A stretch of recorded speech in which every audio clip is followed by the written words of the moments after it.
Tikondoni program ya Hymns of Hope imene timakupasani pano pa VNV Media TV.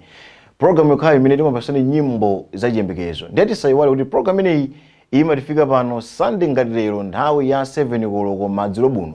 Tilamaliza kugwira zintchito zathu zonse. Tikukonzekera ndithu kuti kukangocha siku la lero la Sunday ndithu tipite zintchito zathu ma business malo osiyanasiyana amene timakhala kugwirira ku zintchito zathu zosiyanasiyana. Ndi timabwera pano ndi program ine ya Hymns of Hope. Ine dzina langa ndine Philip Nyirenda. Nde kuyankhula program ineyi timakhala kukochepa kwambiri koma nyimbo zopereka chiyembekezo timakhala tikupasirani mu program ine ya Hymns of Hope pano pa VNV Media TV. Kwa mzathu amene mutisatira kudzera pa YouTube, pa VNV komanso pa Facebook, timakondwera kwambiri chifukwa mmapanga chisankho nthawi zambiri kukhala pamenepo ndikusatira program ine ya Hymns of Hope. Ndipo ma feedback amene tikulandira ochokera kwa inu amzathu osiyanasiyana ndi abwino kwambiri. Ena mukuonera mayiko osiyanasiyana kumalemba kunena kuti ayi program ineyi ikutisuntha ipitirize chifukwa nyimbo zimene mumatipasira nyimbo zabwino kwambiri komanso nyimbo zimene zimatipasa chiyembekezo, nyimbo zimene zikumatonthoza. Koma pali kanthu kena kamene musiku la lero tikhale tikuwunikira ndi ndikukhala mdaliso kwa anzathu osiyanasiyana. Tikudziwa ambiri tikumana ndi zinthu zambiri zimene zikutiphinja. Ifeyo ndife mdaliso kwa anzathu amene timayandikana nawo, timagwira nawo ntchito, anzathu amene tinali nawo musiku la lero. Kodi ifeyo takhala mdaliso? Bwanja apa tipite ku nyimbo yathu yoyamba program yathu imene ya Hymns of Hope. Kuimba kumene kukhale kwa anzathu amene wa Glorious Hope Ministries. Glorious Hope Ministries ili paso nyimbo ya kuti mukhale ndine. Mukhale ndine tu, mbuye wanga, nene dzuwa lilowa, khale nane, mundisunge mapiko alumbuye, ngati mawasinzuka, khale nane, mukhale ndine tu, mbuye wanga, mene bwenzi lisowa, khale nane, mundisunge mapiko alumbuye, ngati mawasinzuka, khale nane, mukhale ndine tu, mbuye wanga,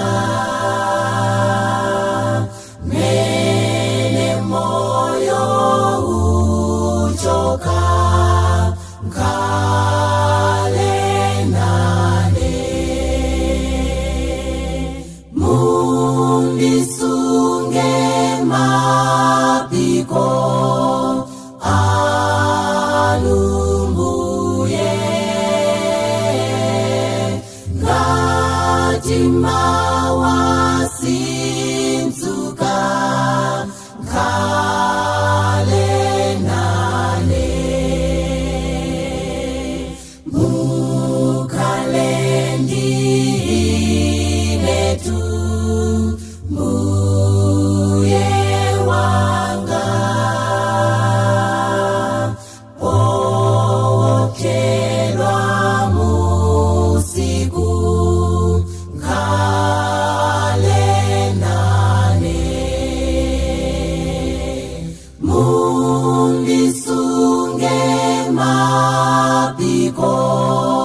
mawa sinsuka khale nane mundisunge mapiko alumbuye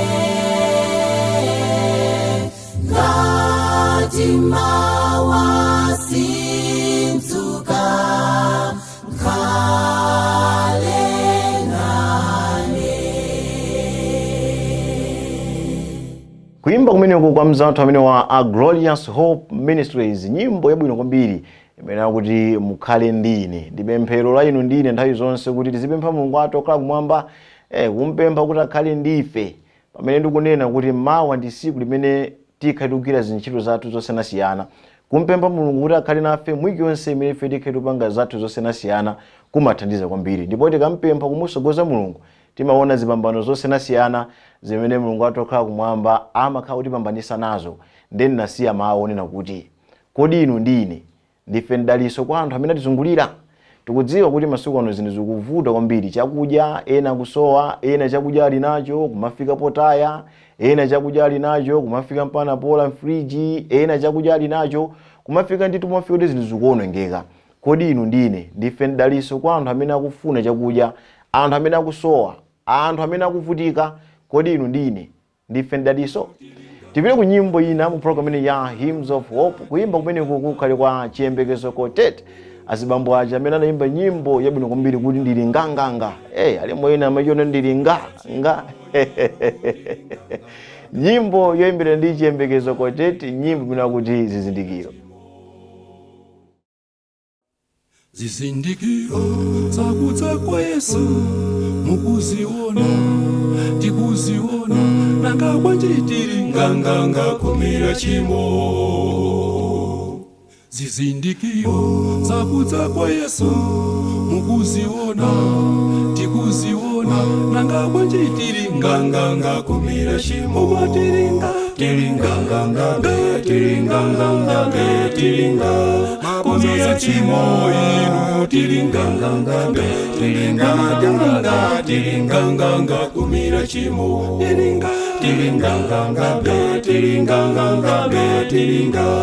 kumira chimo inu tilinganganga kumira chimo. Bible inena odala munthu amene agona mudzina la Yesu ufali nganganga kumira Yesu. Bible inena odala munthu amene agona mudzina la Yesu ufali nganganga kumira Yesu. Alinga kumira Yesu inu alinganganga kumira Yesu. Alinganganga kumira Yesu inu alinganganga kumira Yesu. Zizindikiro zakudza kwa Yesu mukuziona, tikuziona nanga bwanji tili nganganga kumira chimo. Zizindikiro zakudza kwa Yesu mukuziona, tikuziona nanga bwanji tili nganganga kumira chimo. Tilinga kumira chimo inu tilinga nganganga kumira chimo. Tilinga kumira chimo inu tilinga nganganga kumira chimo. Tilinga kumira chimo inu tiringanga tiringanga kumira chimo tiringa kumira chimo inu tiringanga kumira chimo tiringa kumira chimo inu tiringanga kumira chimo. Kuyimba kumene kwa mzathu amene wa achiyembekezo koteti kwa inu amene muonera komanso kusatira bwino mwaona amene amachitira tisangoona zimene zimachitikazo komanso tione uthenga wamphamvu umene makosana amene wa kapena zibambo amene wa atigawira ndithu mu nthawi ino makamaka program imene ya Hymns of Hope. Kuona ndithu achiro kuti ine ndili nga kodi inu muli nga tisayiwale kuti inu ndine ndife mdaliso kwa anthu amene atizungulira. Tikutha ndithu kuwadalisa anthu osiyanasiyana amene ena sitikuwadziwa. Titokhala ndithu mdaliso kwa anthu amene ifeyo sitikuwadziwa ndikungokonza china chake kunyumba kwathu kandi Monday kandi Tuesday kungokonza china chake kunyumba kwathu kuti lero ndifuna ndikangayire wina wake ku office, ndifuna ndikangayire wina wake ku business, ndifuna ndikangayire wina wake malo amene ifeyo timapezekako ndikupanga zinthu zosiyanasiyana. Kodi mukakampasa munthu amene uja akanena mawu chani? Kodi inu ndine ndife mdaliso kwa anthu amene atizungulira. Pali kuyimba kwina program imene ya Hymns of Hope, kuyimba kumene kwa Alex Mandala. Kodi nthawi ya mavuto, nthawi imene ifeyo tikumana ndi mavuto, kodi abwezi athu amatokhala nafe mnyengo zimenezo nati kuonda nakhali nafe? Kuyimba kumene kwa Alex Mandala, nyimbo imene kuti nthawi ya mavuto.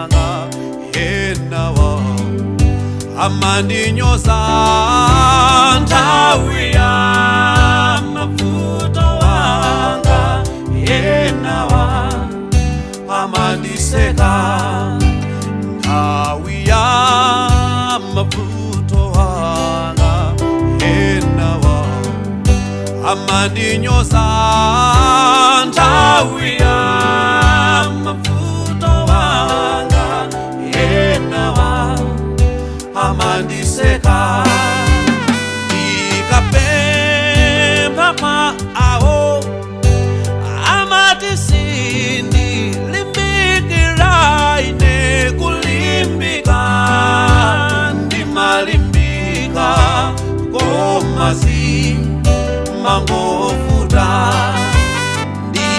ndikavala zakuda amatingo ine kutola sindimadziwa umangofu tandi umpawi nditandizeni mburi yanga kutodzera chitonzo chikuti yawo wasindikire kuti Yesu mulinane. Nditandizeni mburi yanga kutodzera chitonzo chikuti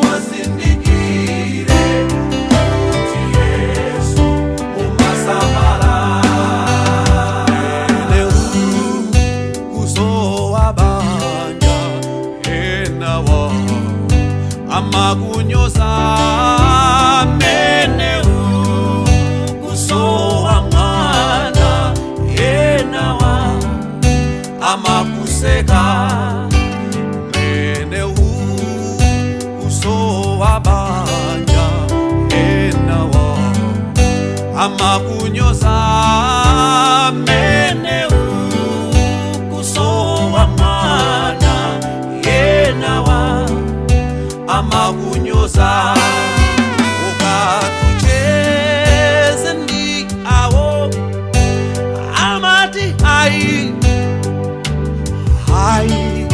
amenewa usamacheze nawo akupunziza ule ukatutume mwana wawo ati ai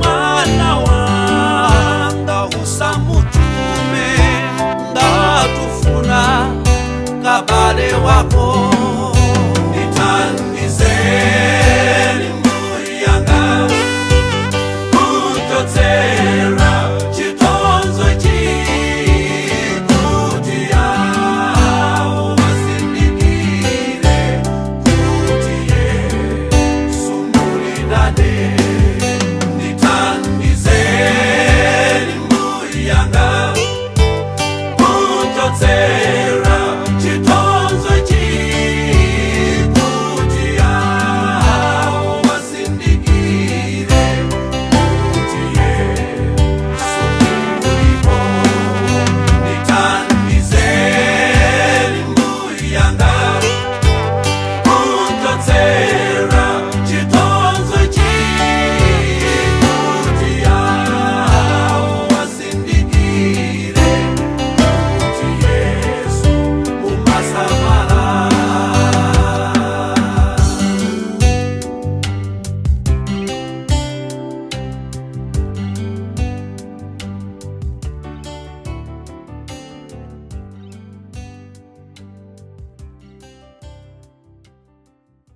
Kuimba kumeneko kwa Alex Mandala kutifika katikati mwa program imene ya Hymns of Hope pano pa VNV Media TV. Kwa inu amene mutisatira pa Facebook, pa YouTube, pa page imene ya VNV Media TV, tikudziwa kuti mukudalisika ndipo nyimbo zimene tikupasiyanso msiku lero zikupasani chiyembekezo. Tikudziwa zimenezo. Tikudziwa ifoti timamva mauthenga amene inuyo mmatipasa komanso ndimanga zimene mmayika pansi pa program imene ndimanga zolimbikisa kwambiri zotipasa mphamvu ife tikakhala pano inu kukhala pamenepo kumasatira ife timakondwera chifukwa ife kukhala pano inu osakhala pamenepo iyayi atimvere ndani koma timakondwera ndithu mukamasatira program ineyi ya Hymns of Hope pano pa VNV Media TV. Nyimbo yathu yosatira imene ilifike pano kwa nthawi yoyamba mu program imene ya Hymns of Hope, kuimba kumene kwa Limbuli Young Amo. Nyimbo yabwino kwambiri imene akuti muuze ni Yesu. Tizimuuza Yesu ndithu za mavuto athu, tizimuuza Yesu za nkhawa zathu, tizimuuza Yesu china chilichonse chimene ifeyo chikutipinja moyo uno. Koma tisayiwale kuti kodi inu ndine ndife ndaliso kwa yani. Kodi ifeyo anzathu angathe kuyima nkuchita umboni zazikulu zimene ifeyo tawachitira. Ngati sinasinke ife nkukhala ndaliso kwa anthu ena nthawi sinathe, tiyeni tiyambepo ndithu kuti anthu ena atha kudalisika chifukwa cha zimene ifeyo tawachitira. Sichakudya choka. Kungomuthandiza munthu ndi nzeru. Zimatha kumuthandiza munthu uja ndithu kuyamba china chake chimene mmawa azatithokoza, azayamika chifukwa ifeyo tinakhala ndaliso pa moyo wake pompasa ganizo kuti tayamba chakuti yakuti, tapanga chakuti. Munthu amene uja ifeyo ndo tinakhala ndaliso pa moyo wake. Kuimba kumeneku kwa Limbuli Young Amo, muuze ni Yesu.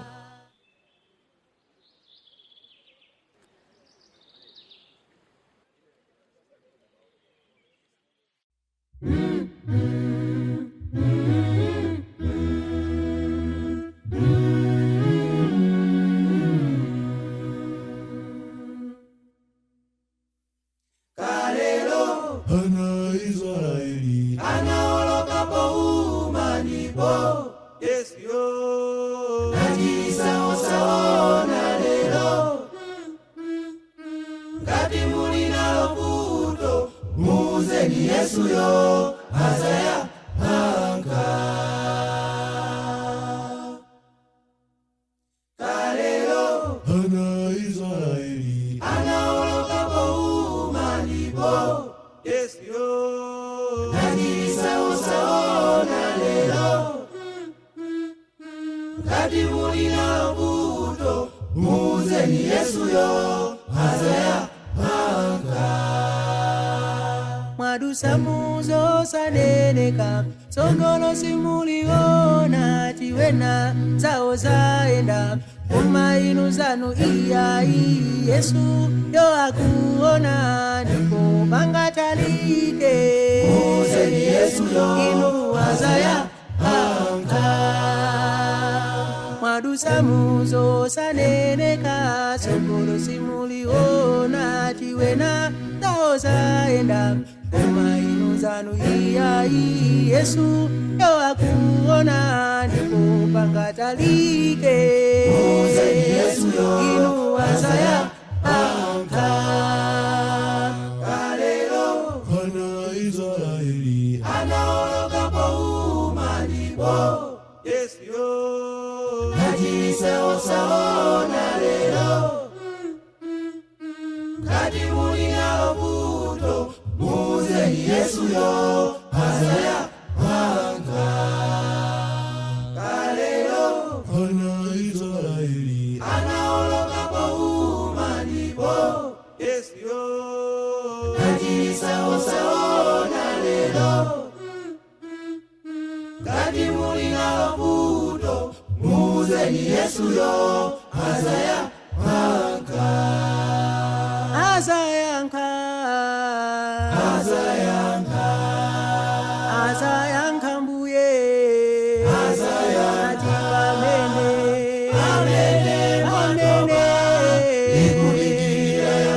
inu ndi pamene mbuye azayankha. azayankha.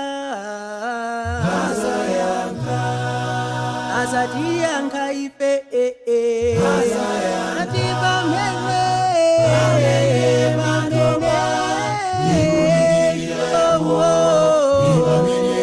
mbuye azayankha.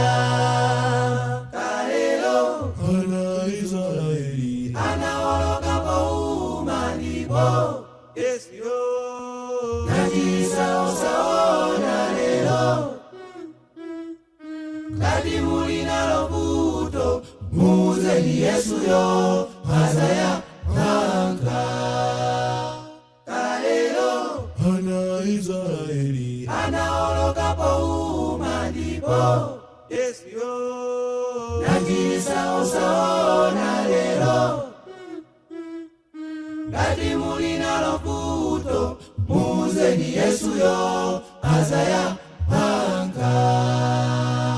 kalelo Kuimba kumeneko kwa mzathu amene wa Alimbuli Young Amo. Kwa inu amene mmasatira nyimbo imeneyo munalowa nyimbo yooneka ngati kuti ndi yagulijala Ndamasalima Singers kuchokera komwe kumulanje. Anthu amene ndithu ndakumeneko ndanaona kuti azukulu athu ngati anayimba nyimbo imeneyo makolo athu ife titani nawonso ndithu koyesa mkatikati nyimbo imeneyo imene akuti adzayankha. Ndikukhulupirira kwa inu amene mamvera kusatira mwadalisika chifukwa mapeza ndithu kuti mavuto onse amene mukubana nawo nyengo zonse zimene mukudusa mapemphero onse amene mukumampempha Mulungu okhala kumwamba iye munacho chisikimizo chonse kuti Mulungu wathu adzayankha ndipo mu nthawi yake adzatiyankhadi. Tithokoze kwambiri kuimba kumeneko kwa Limbuli Young Amo, nyimbo imene ili malizire program yathu ya siku lero ya Hymns of Hope. Kwa nthawi yoyamba nyimbo imene ikutifika mu program imeneyi, nyimbo imene yayimbidwa ndi gulu la Orion Singers imene ayimba ndi Arnold Kilembe, nyimbo imene akuti pemphero. Ndafotokoza nyimbo imene ikutifika mu program imeneyi kwa nthawi yoyamba.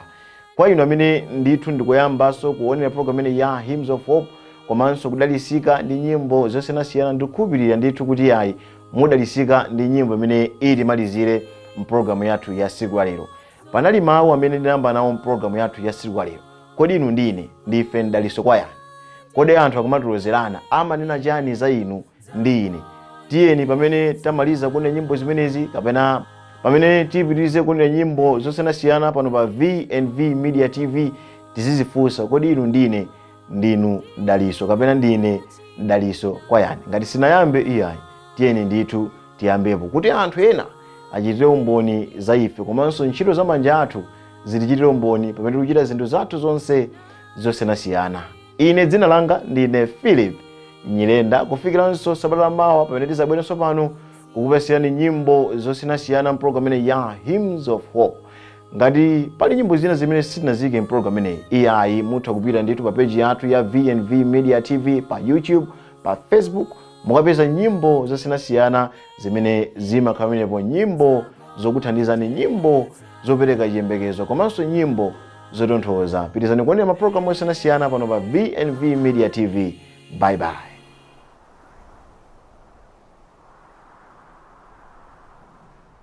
Pempelo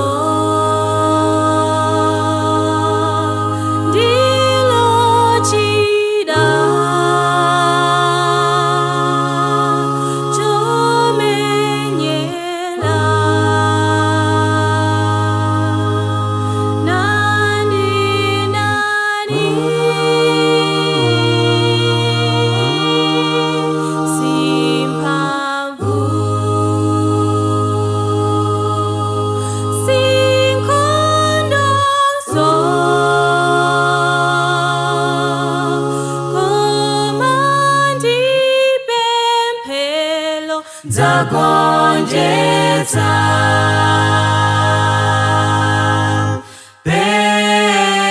pempani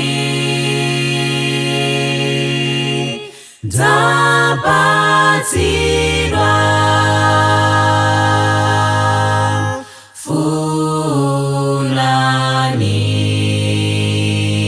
funani mudzapeza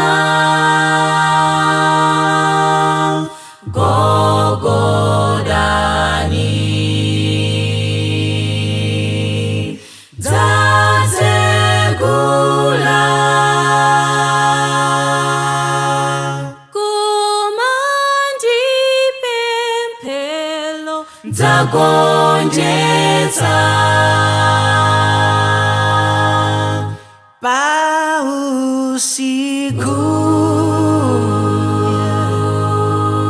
huja Yesu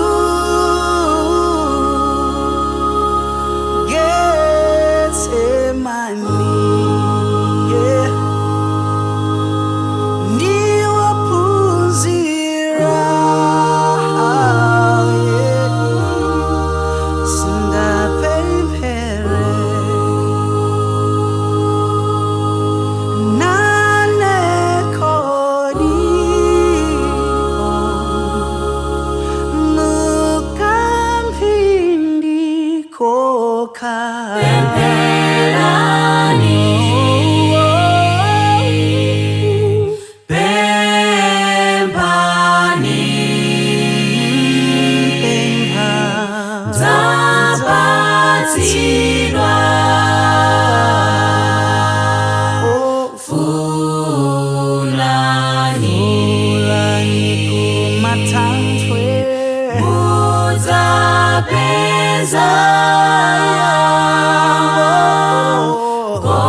zagonjetsa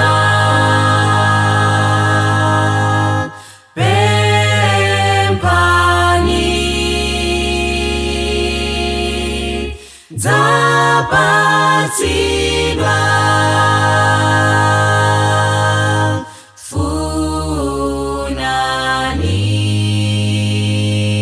funani mudzapeza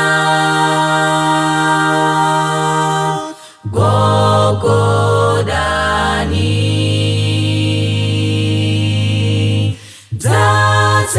dzatsegula komandi pemphelo dzagonjetsa